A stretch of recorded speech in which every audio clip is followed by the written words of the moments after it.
and we will continue with our next special speaker. I am so happy to have Dr. Oma Agbai here today. She is a health sciences associate clinical professor of dermatology and director of multicultural dermatology and hair loss disorders at the University of California, Davis School of Medicine in Sacramento, California. She completed her Bachelor of Science degree at Emory University, obtained her medical degree at Temple University, and she served as the C.S. Livingood Clinical Research Fellow in Dermatology at Henry Ford Hospital, followed by dermatology residency at the University of California, Davis. Her areas of interest include disorders of pigmentation, skin of color, hair loss disorders, and cosmetic dermatology. She is engaged in clinical research in the aforementioned areas. And she is co-author of many peer-reviewed articles published in high-impact medical journals. Additionally, she's presented at national scientific meetings relating to her clinical and research interests. She has a strong national media presence and is a TEDx speaker. So welcome, Dr. Agbai. Welcome. Glad you're here.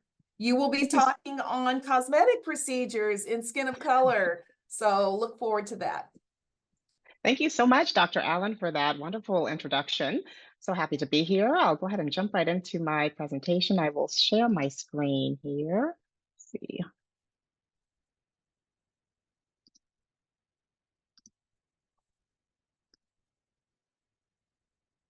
All right, is everyone seeing my presentation? Looks good. Okay, excellent.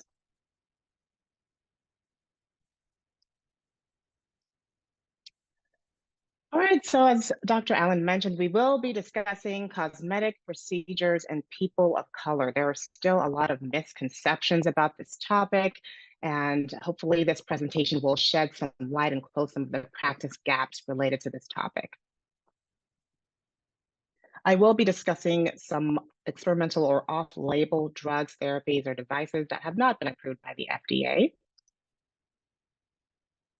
These are my disclosures. These are not relevant to the current presentation.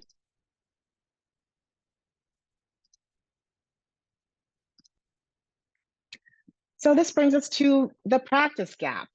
Where are we missing critical information to optimize patient care? Well, patients of color are being discouraged from undergoing cosmetic procedures such as chemical peels, laser hair reduction, due to the misconception that there are no safe and effective procedures, or there are minimum or limited safe and effective procedures available to these groups for these indications. And the truth is, there are options for cosmetic treatments for patients with darker skin types that optimize their cosmetic and medical outcomes. And these are our learning objectives. They're listed here. We will discuss updated recommendations on skin preparation for cosmetic procedures and skin of color, such as updates on photoprotection and new topicals for prevention of post-inflammatory hyperpigmentation. We will list cosmetic concerns and disorders that can be addressed in this patient population and discuss indications for cosmetic intervention. We'll discuss updated evidence-based indications and considerations for neuromodulators, soft tissue fillers, skin tightening, and fat-reducing technology in skin of color. And we will use a case-based approach to develop a procedural plan for people of color to maximize safety and optimize cosmetic outcomes. So shown here are the most commonly performed minimally invasive cosmetic procedures from the recently published Plastic Surgery Procedure Report, and highlighted in red are procedures we will discuss in this presentation, including botulinum toxin, chemical peels, laser hair removal, laser skin resurfacing, non-surgical skin tightening, soft tissue fillers, calcium hydroxyapatite, and hyaluronic acid injections, as well as polylactic acid injections. Shown here are demographic trends also from the plastic surgery procedure report.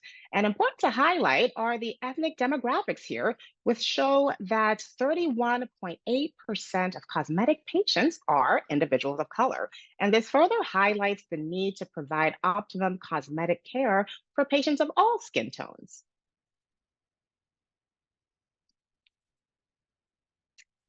Here are examples of signs of photoaging in individuals of African and Hispanic ethnicities, just to illustrate differences in photoaging across ethnic backgrounds. So at the far left here, we have one of my 46-year-old Hispanic patients. And shown here, we have periorbital and perioral subcutaneous volume loss. And that's shown here with the black arrows.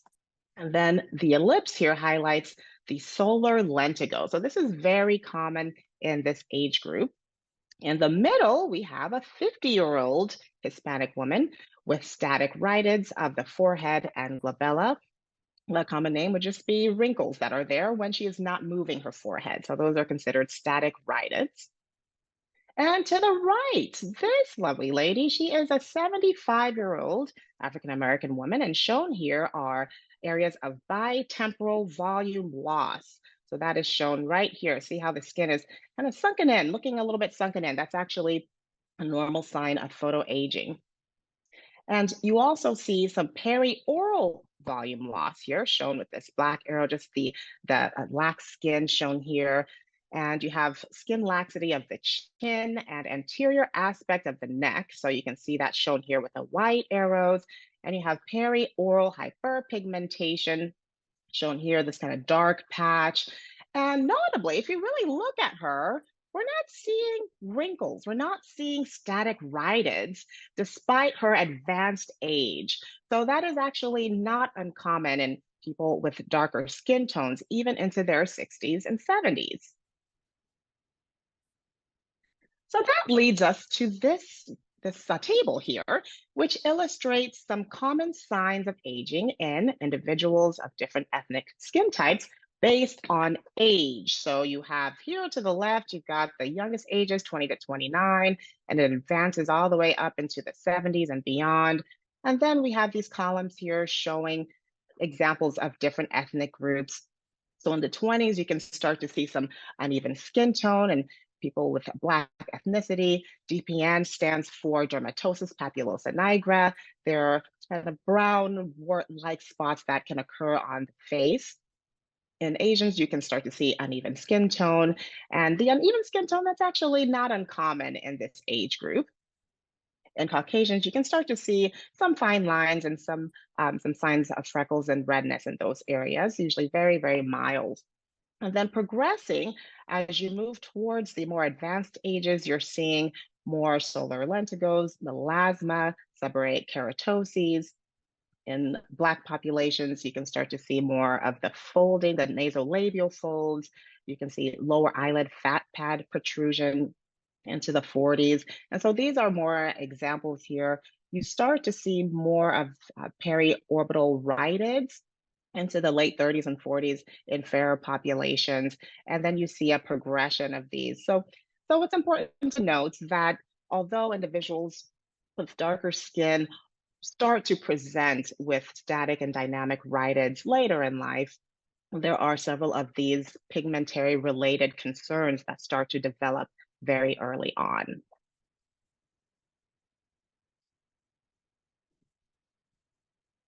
All right, so here we have an aesthetic consultation, a summary slide. Just how do you approach an aesthetic consultation with a patient? What are the questions that you are asking? So we have detailed history, ethnic origin, products used, skin reaction and allergies, cultural preferences and concerns. So we want to have a detailed history. We want to know what medications they're on. That is very relevant. Are they on any photosensitizing medications, such as hydrochlorothiazide, doxycycline, and Plaquenil? We want to know if they have a history of HSV, herpes simplex. And if they do, they might need pre-treatment with antivirals prior to chemical peels or laser resurfacing. We want to make sure that we conduct a very thorough physical examination and find out if the patient has any history of severe scarring, hyperpigmented scarring, keloid formation. We want to know about that. Clinical photography is critical. And then test areas, that's shown here on the consultation visit. If a patient is undergoing a new procedure, oftentimes, especially if they have darker skin, I'll offer a test spot just to ensure that the procedure will heal well without hyperpigmentation or significant scarring. Okay.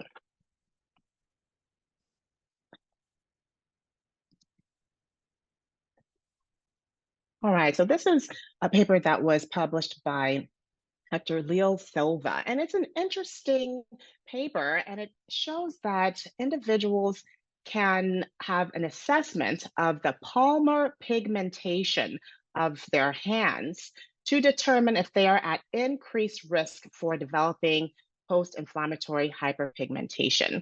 So the general rule is if we all take a look at the palms of our hands, we see the lines there, and patients who have pigmented lines or brown lines may be at increased risk for developing post-inflammatory hyperpigmentation. So for example here, this patient shows pigmented palmar lines and showed evidence of hyperpigmentation of the face. That same patient experienced hyperpigmentation of a scar. And then some patients, even if they might consider themselves a person of color, they might not actually have the palmar pigmentation, which means that they may not be at increased risk for hyperpigmentation. And so that is one way to assess the relative risk. But if you're not sure, definitely perform a test spot.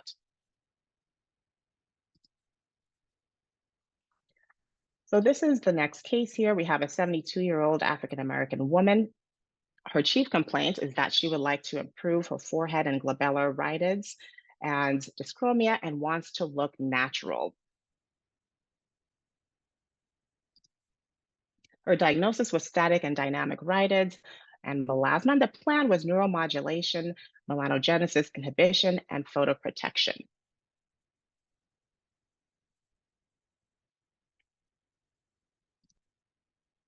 So we'll start with neuromodulation. Alrighty, and if you'll bear with me for just a second, I might have a very small urgency. So if you'll bear with me for just a second, I would like to pause my video for just a second and resume in about 3 seconds. Thank you for your patience.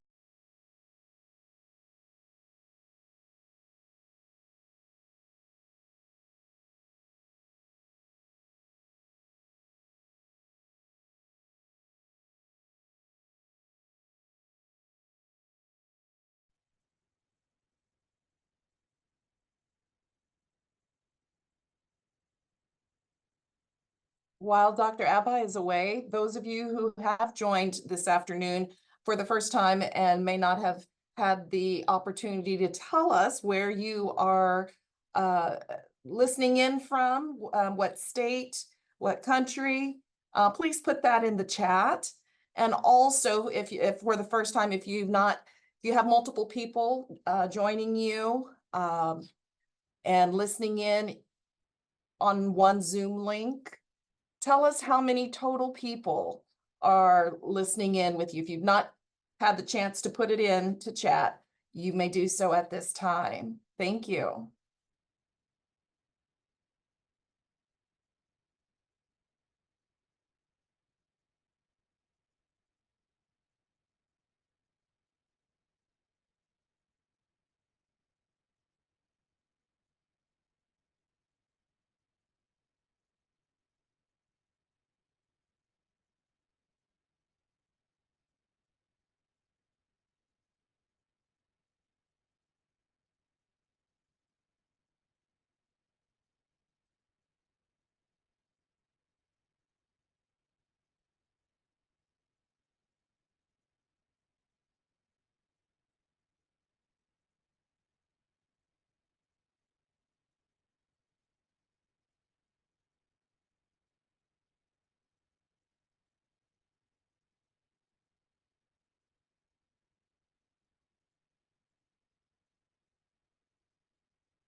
All right, thank you for your patience.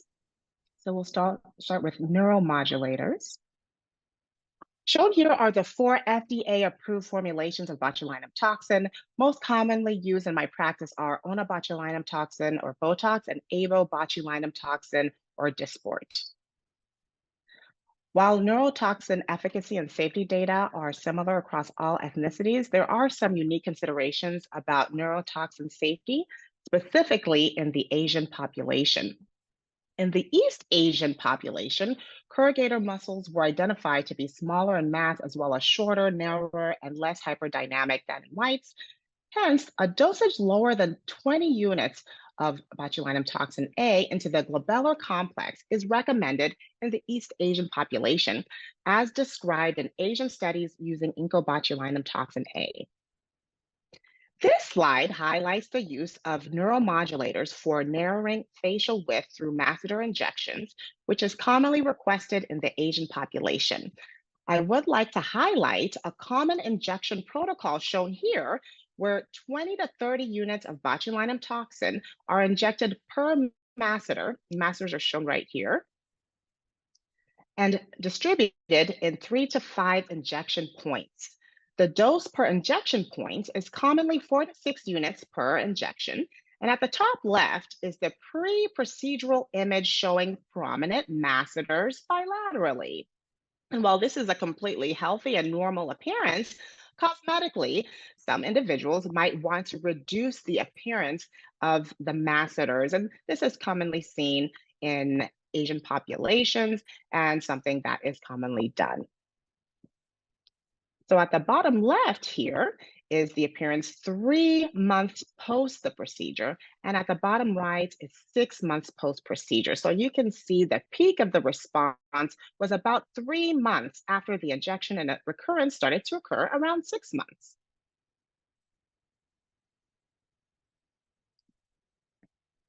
Another unique consideration in Asians is a phenomenon called eyelid sensory disorder following onabotulinum toxin injections in East Asians.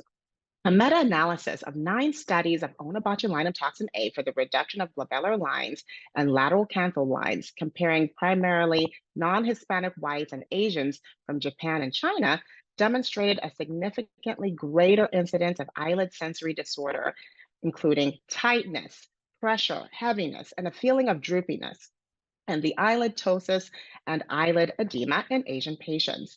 The authors identified differences in Asian and Caucasian eyelid anatomy or enhanced awareness as contributory to these differences and emphasized that Asian patients should be informed of a possible eyelid sensory disorder and eyelid edema prior to treatment. So, this is simply a part of the pre procedural risk discussion. Back to our case. So these images show the injection points and dosages of Botox used for her glabellar and forehead rhytids, and the patient tolerated the procedure without adverse effects. Now let's touch on melanogenesis inhibition with topical agents. And another name would be considered lightening agents or FAAD creams to even out skin tone. This slide shows several melanogenesis inhibitors used for the prevention and treatment of hyperpigmentation for your reference. In my practice, I typically use a combination of 12% hydroquinone, 6% kojic acid, and 15% ascorbic acid for 6 weeks prior to and following the procedure.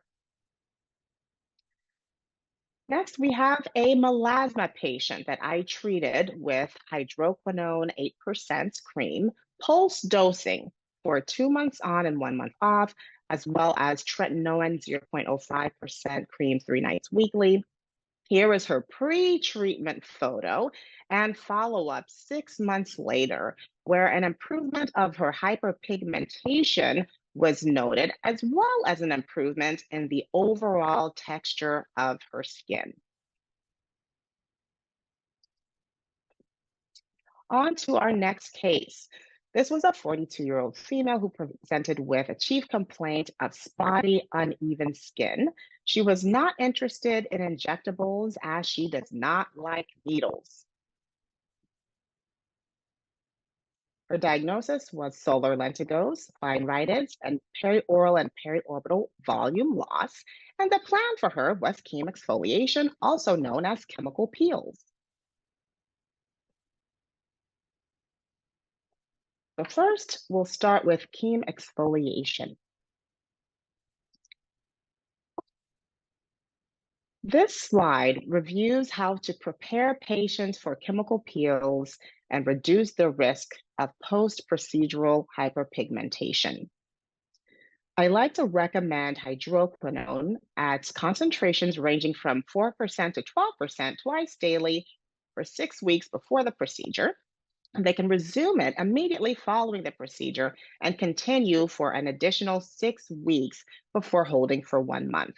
And the purpose of the pulse dosing of treating for 2 to 3 months and then taking a break for 1 month and possibly resuming would be to reduce the risk of an adverse effect called exogenous ochronosis, where pigmentary deposits can develop in the skin, and that would be overlying the areas that are currently being treated with hydroquinone. And this is a dermal pigment deposition that is very challenging to reverse if it occurs, oftentimes needs laser treatment.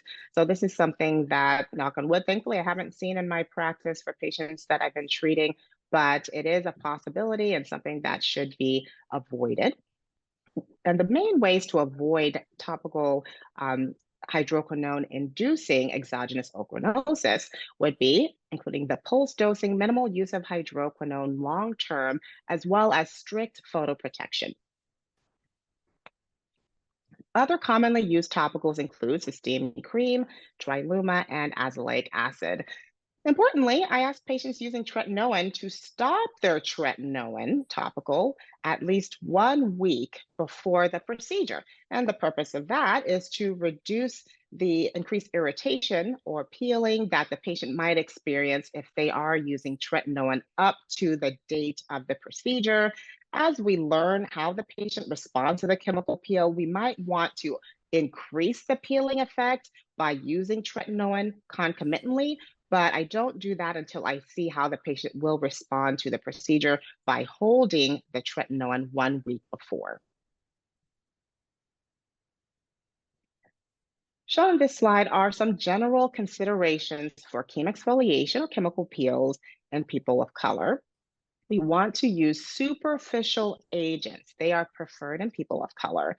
The use of deep agents is not advised in people of color because of the increased risk for not only post-inflammatory hyperpigmentation, but also hypertrophic and keloid scarring. We try to use monolayer application, meaning fewer layers of application of the chemical peel solution.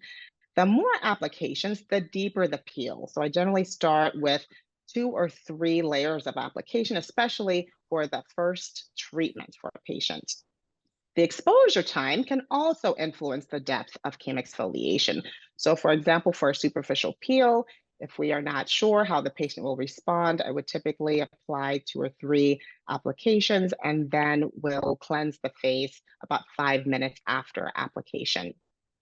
The deeper the peel, the longer the recovery time and the higher the risk for PIH. This slide shows several options for chemical peels for the treatment of hyperpigmentation. The far left column shows superficial peels. The middle column here shows medium depth peels, and the far right column shows deep peels.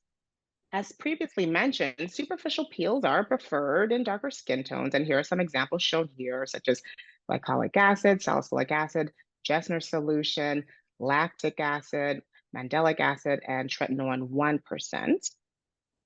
I most commonly use the Jessner solution at 4 to 8 week intervals for melasma and PIH with gradual but good results after several treatment sessions and minimal adverse events.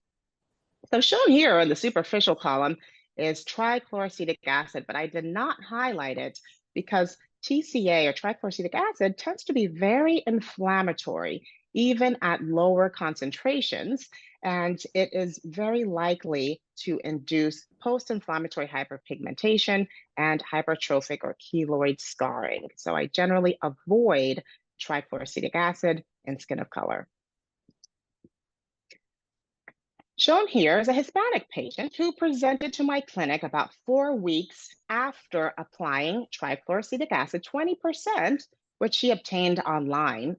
And so 20% topical trichloroacetic acid is considered superficial, but unfortunately, she did not tolerate it very well. She developed hypertrophic scarring, which is shown here. And so this was a very firm plaque, hypertrophic plaque here. She also developed hyperpigmentation and erythema. And this was also, it was a thinner plaque, a thinner hypertrophic plaque. And so this is an unfortunate adverse effect. It is not uncommonly seen, and part of the reason why I do not recommend this chemical peel in patients of color, even in the lower concentrations. This slide shows the efficacy of the fractional carbon dioxide laser for acne scarring at baseline, 1 month post-procedure, and 3 months post-procedure. And the effects were similar to the fractional picosecond 1064 laser. So I get a lot of questions about acne scarring and how to treat it. And there are safe and effective options for treating acne scarring in individuals of color. Here's another slide looking at laser treatments for acne scarring. And this slide shows the effects of the 1064 nanometer Nd:YAG picosecond laser using a diffractive optical element. So that's shown here. These are the effects here at baseline and follow-up. And this laser was compared to the non-ablative 1550 nanometer erbium glass laser and the 1064 nanometer Nd:YAG picosecond laser with the diffractive optical element was actually shown to have superior efficacy and fewer adverse effects. So you can see here before treatment and then at the follow-up treatment, you see that there was an increased level of efficacy for this laser shown here. I also get a lot of questions about laser therapies for photoaging and skin rejuvenation. So this is a study in which the authors conducted a split face comparison of the picosecond 1064 nanometer Nd:YAG laser. And the pico arm was shown here, and that was using a micro lens array. And the quasi long pulse 1064 nanometer Nd:YAG laser arm was shown here. And there was a significantly greater reduction in the wrinkle index in the pico arm. So what are we looking at? So these are the lateral canthi. These are the crow's feet. And you can see a significantly greater reduction in the wrinkle index from baseline to the 20-week post-procedure visit. So you see these little lines here. These are the crow's feet. You can imagine that this is the eye here, and this is an eye here, and these are the crow's feet shown. And you can see that there is a significant reduction in the wrinkle index in the pico arm, shown to the left. And you can see these dermoscopic images, and that was at baseline, as I mentioned, and 20 weeks post-procedure. Highlighted here are some important complications and considerations when performing laser treatments in darker skin tones.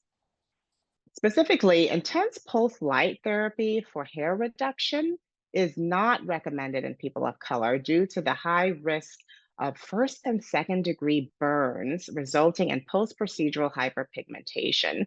And similarly, ablative CO2 lasers are not recommended for acne scar therapy in people of color due to their significant risk for hyperpigmentation and scarring. And I do have a fractional CO2 laser that is different from an ablative laser, and I have been using fractional CO2 successfully in patients, specifically for hypertrophic scars, but the ablative CO2 laser is not recommended. Of note, a condition called anatoderma, which is a benign condition of focal loss of dermal elastin, is a rare but potential complication with the use of fractional erbium and ablative CO2 laser devices in people of color. And so patients should be counseled accordingly, and this should be used with caution. Shown here are unique considerations before, during, and after laser therapy in darker skin tones. So, pre-treatment, I generally will treat with a melanogenesis inhibitor for 4 to 6 weeks, as I do for chemical peels. And some examples are shown here, as I've mentioned. During treatment or at the consultation visit, I strongly recommend a test spot for a patient who has not had that specific procedure before. With laser treatments, cooling, longer wavelengths, larger spot size, and longer pulse duration can help to reduce epidermal damage that would lead to post inflammatory hyperpigmentation. Post treatment, I emphasize strict photoprotection, resume the melanogenesis suppression right away as tolerated. And if there is post procedural, post inflammatory hyperpigmentation, usually this actually is temporary. So it's not the end of the world, it is treatable. Continue the melanogenesis inhibition and strict photoprotection. For our third case, we have a 75-year-old African American woman presenting with a complaint of a drooping face. So the plan for her was soft tissue augmentation. Shown here are unique considerations to keep in mind when performing soft tissue augmentation on individuals with darker skin tones. Facial anatomy, cultural preferences, ideals of beauty, and characteristics of aging, which vary widely between people of color and differ from westernized beauty standards, are significant considerations in the selection and administration of soft tissue fillers in people of color and ultimate satisfaction. It's critical to not assume what a patient wants when they come in for a filler and communicate very clearly with a cosmetic patient about their aesthetic goals and ideals, as this may vary with individual preference and cultural norms and expectations. So, this is very, very individualized care. It's important to reduce the number of actual puncture sites, the number of injections to reduce the risk of post inflammatory hyperpigmentation, specifically with techniques called fanning and linear threading.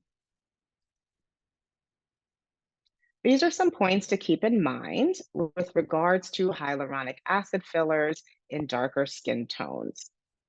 Hyaluronic acid dermal fillers were considered safe without reports of keloid formation, and mild to moderate pigmentation adverse effects that can occur may be related to the hyaluronic acid fillers producing inflammation, the use of concomitant anesthesia, the type of injection techniques. You don't want to puncture the skin too many times. As I mentioned, the fanning technique and the linear threading are preferred techniques, and slightly longer injection times. Those factors might increase the risk for post procedural hyperpigmentation.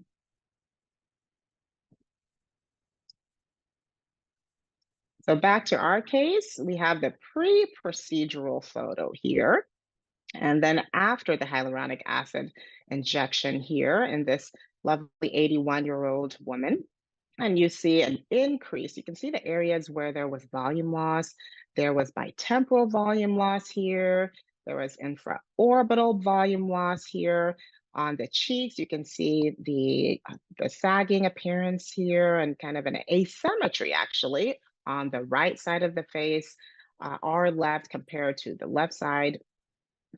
And so you see all of those changes. You see the wrinkling and kind of model appearance of the chin here. So those were concerns for this patient cosmetically. Of course, she's a perfectly healthy looking patient, but in cosmetics, this is all about how the patient feels.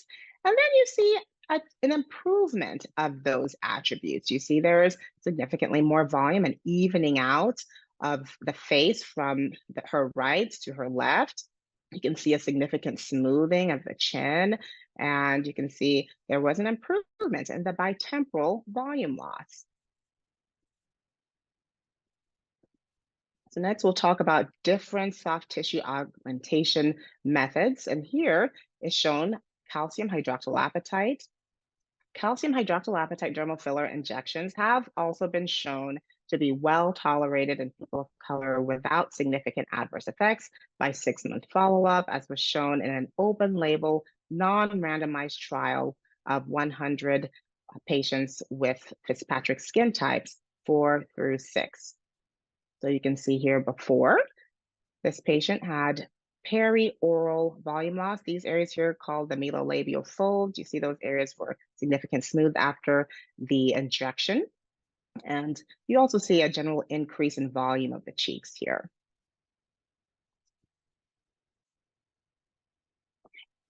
So here we see a patient who was treated with poly-L-lactic acid. The key points to note about poly-L-lactic acid injections are that people of color were reported to achieve the desired effect after fewer injection treatments than fair skin patients, allowing for a longer wait time between treatments to reduce the risk of overcorrecting. And so shown here is an African American patient with skin type 4 before and 7 months after treatments of prominent nasolabial folds. And you can see her prominent nasolabial folds here. And she was treated with 1 vial of injectable poly-L-lactic acid injected into the medial cheeks, the zygomatic cheek, also the temples, and that nasolabial fold here. So you see a general filling and softening of these areas.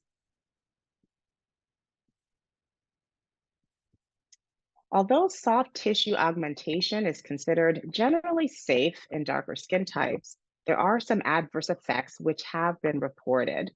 And adverse effects and complications specific to people of color are shown in the right column here. And they may include hyperpigmentation, hypopigmentation, or lightening of the areas, hemosiderin deposition associated with bruising, keloid scar formation, and non-specific effects to skin of color are also shown here, including tenderness, edema, redness, itching, and pain. And also of note, some patients may develop a granulomatous reaction, meaning lumps in the skin that do not soften over time. And that could be sometimes very painful for patients. And so that is something to also assess for. I have seen that as a complication for patients who were seen outside at other practices coming in with a chief complaint of a nodule in an area that was previously treated with a hyaluronic acid injection, and it could have been a year or 2 or more after the actual procedure. So that is something that that can be seen.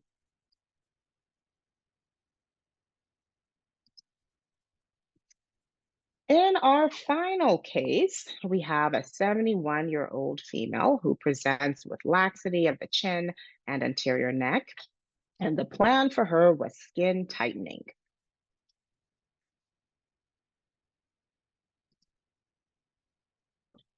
Radio frequency skin tightening is a great option for skin tightening in people of color, and it is gaining in popularity.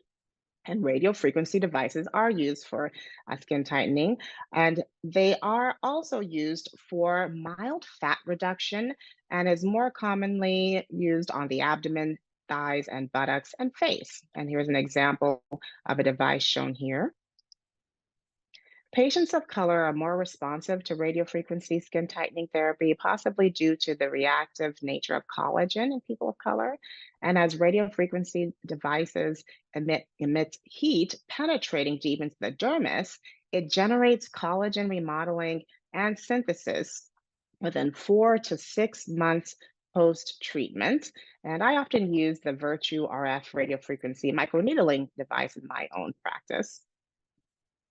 Of note, skin tightening procedures minimize potential damage to the epidermis and are unlikely to cause dyschromias in people of color. And this is achieved by bypassing the epidermis and through deep penetration of radiofrequency energy into the dermis and hypodermis. Here are the effects of micro-focus ultrasound skin tightening in our case, where you see here before treatment, you see the skin laxity here and the redundant skin areas. And after the treatment, you see smoothing of the submental skin with reduced redundancy 4 months post-treatment. And this was in a 71-year-old African American female. I wanted to include a couple of slides on laser hair reduction in people of color. This is probably the most common laser treatment that is done in my practice in individuals of color. There are so many misconceptions still that laser hair reduction cannot be performed safely in darker skin, which is simply not true. And the long pulse 1064 nanometer and the YAG is the preferred device for laser hair reduction in people of color. This is a pretty commonly found laser. This wavelength is at the end of the absorption spectrum of melanin, enabling this laser to induce sufficient thermal injury in dark, coarse hairs while sparing pigment in the epidermis. The lowest energy to achieve the treatment endpoint is recommended.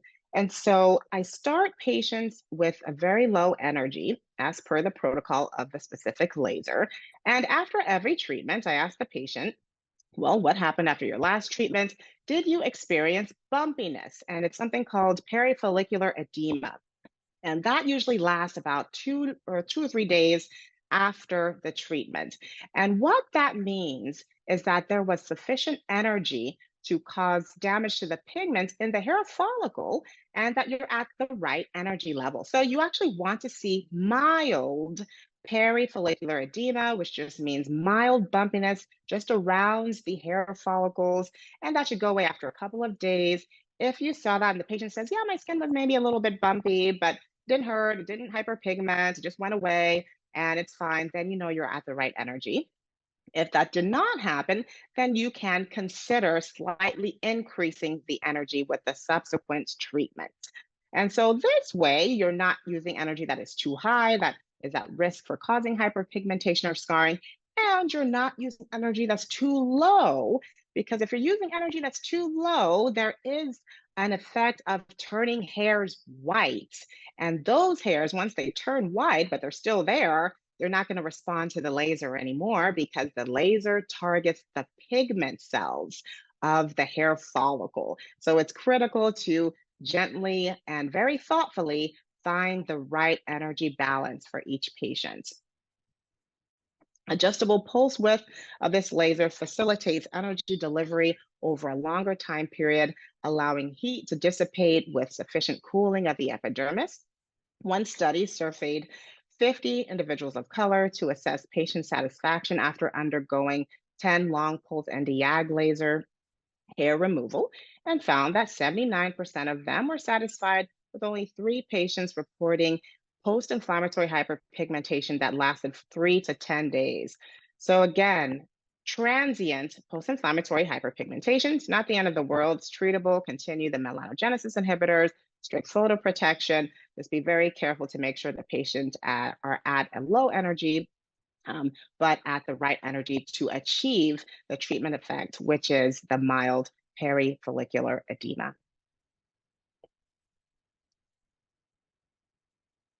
Shown here are pre and post treatment considerations in people of color undergoing laser hair reduction. So for pre-treatment practices, we want to advise the patients to shave the area maybe 1 week or so before laser hair reduction. Avoid plucking or waxing the area. Avoid sun exposure, and proper cooling of the area during the laser treatment is important as well. And that could be achieved not only with the laser device, which has a cooling mechanism, but also with ice packs as needed if the patient is experiencing some inflammation of the area. Post-treatment, proper cooling, avoidance of sun exposure, strict photoprotection are critical.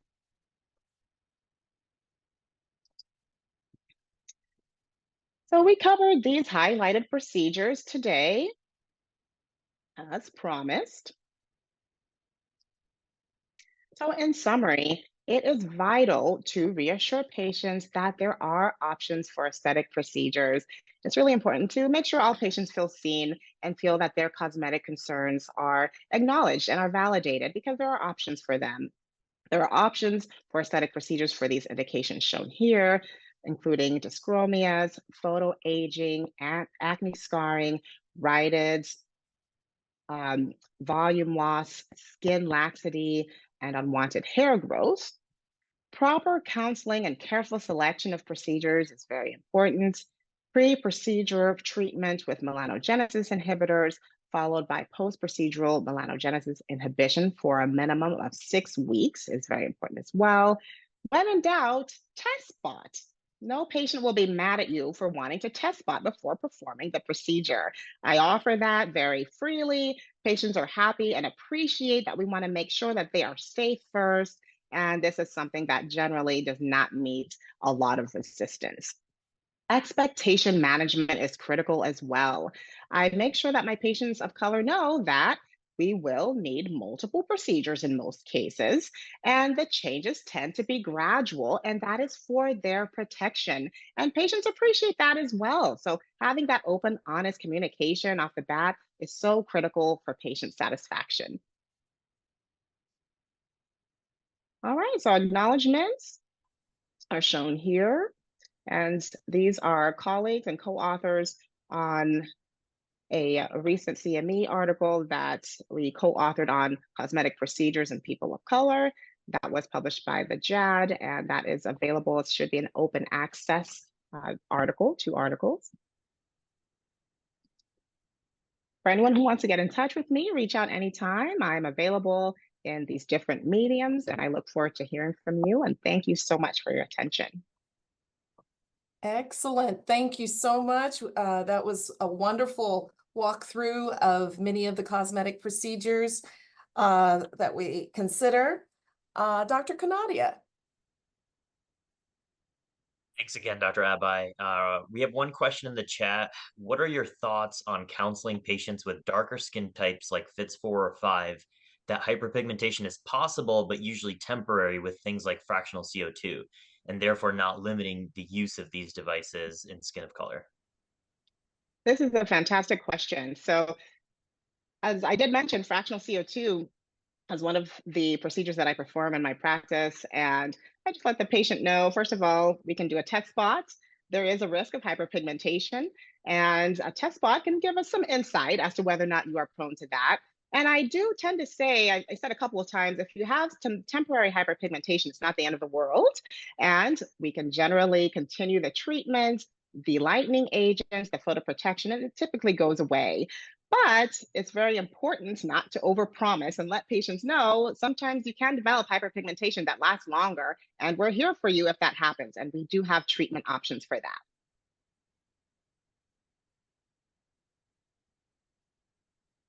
You. And our second question was, what are your thoughts on the now popular at-home LED light masks? Are there any considerations for skin of color patients? All right, another excellent question. So I direct the hair loss clinic at UC Davis. So I usually get asked this question about the red light caps. So the idea is that the red light of these devices are anti-inflammatory and can help with hair loss. They are being used for other cosmetic indications. And the main aspect that I focus on is safety. I haven't seen significant safety adverse effects with these red light caps or red light masks. So there's safety, and then there's efficacy. So in terms of efficacy, I haven't seen compelling evidence for hair loss or for skin rejuvenation. I know different colors. I think blue light's being used for acne. I haven't seen compelling um, effects to say you should go out and buy one. But if you have one, I don't say that you need to return it due to safety concerns. I encourage people to try it if they already have one and let me know if it works well. So we can look more into that. But I'm not aware of any significant safety concerns. I find that the radio frequency treatments for that laxity of skin um, may not be offered as much, maybe, or thought of for those darker skin patients, but can be very helpful. I understand it's very painful. I've not had a patient do that, but what is your experience in that? Yeah, so the main use of radiofrequency that we have in our practice is the radiofrequency microneedling. So you've got the tiny needles. And so that's being used for acne scarring, skin tightening, reducing fine lines and wrinkles in conjunction with other types of cosmetic procedures. And yes, we do use a topical numbing agent. And that agent, the patient will come in an hour before the procedure and we'll apply that and we'll have that on in place for 45 to 60 minutes before because it is painful. Yeah. And the next question was, do radiofrequency treatments cause fat atrophy? So very interesting. So radio frequency treatments like some of the ones that I mentioned can cause some mild fat reduction. And so it's a controlled form of fat atrophy that is intentional. That is a part of the cosmetic indication of that procedure. So I think that question is more like, does it cause unwanted or unsightly fat atrophy that is considered an adverse effect? And I have not seen that reported.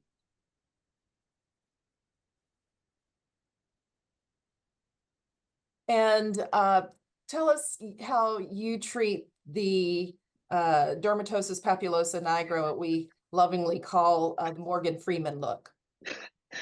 Yeah, different lasers have been tried for this, but I still use the good old electrodesiccation and curettage for DPNs. And that has been the most tried and true method. So this is something that needs to be used with caution because electrodesiccation, even with a very low energy, can in and of itself cause hyperpigmentation, hypopigmentation and scarring.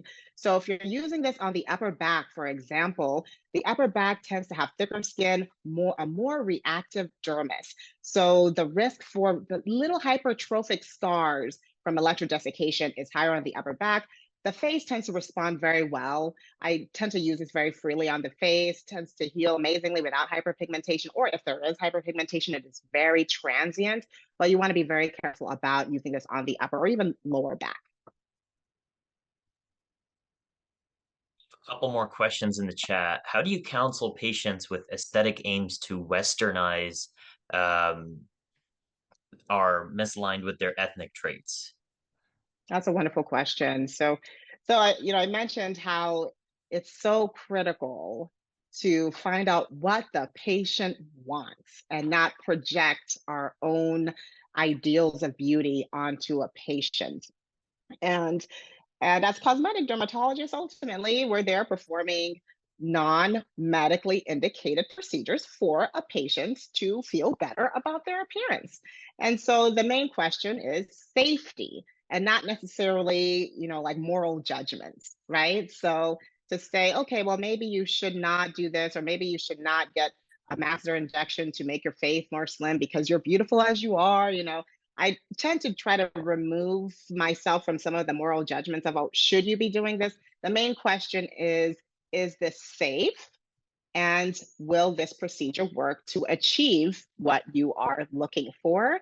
So I try not to, pigeonhole patients, so to speak, into what I think they should be doing. I just try to make sure that their outcomes are going to be medically safe and that there is not going to be harm and they'll be happy with what they have. But of course, I understand there's a line to be drawn, right? I'm not going to be, as a dermatologist, of course, I'm not going to be giving the effects of a plastic surgeon.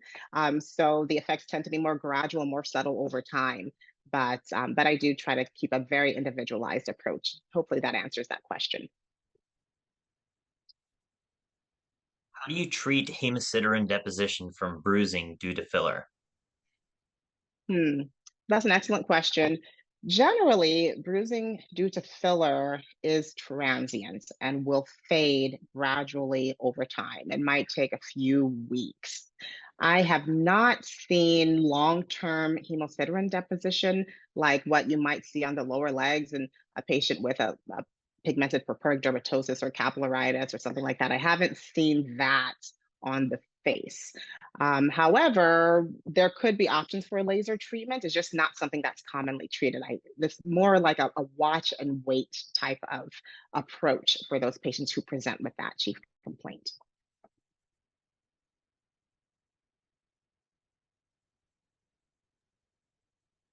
Another question in the chat was, do you have recommendations for effective numbing for doing EDNC for DPN on the face if there are widespread or many lesions?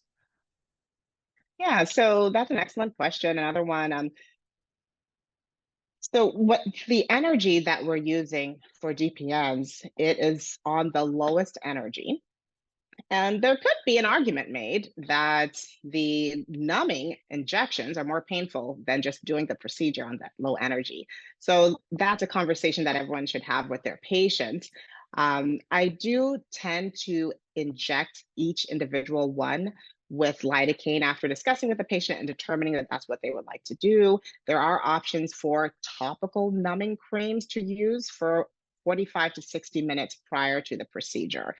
So for a patient who's especially sensitive to that, that would be a nice alternative to injecting each one, using the topical numbing cream to the broad areas, and then using the very low energy setting.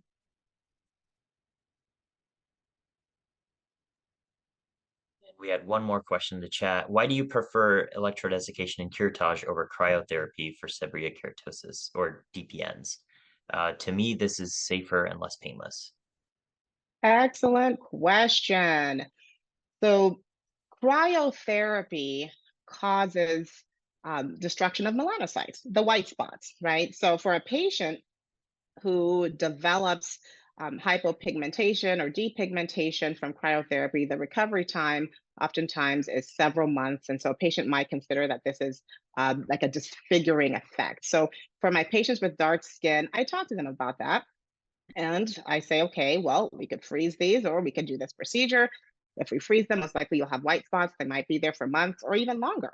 And generally, a patient will say, well, I don't want to exchange these spots for white spots. Let's do a test spot of the electrodesiccation, see how that heals. If that heals well without significant hyper or hypopigmentation, then that is the preferred method for people with dark skin. For my Caucasian patients, I usually freeze them. You're absolutely right. It's quicker. You don't have injectable or topical numbing medicine. They heal without hyperpigmentation or hypopigmentation that is very visible. And so the cosmetic adverse effect of the depigmentation is not as much of a factor.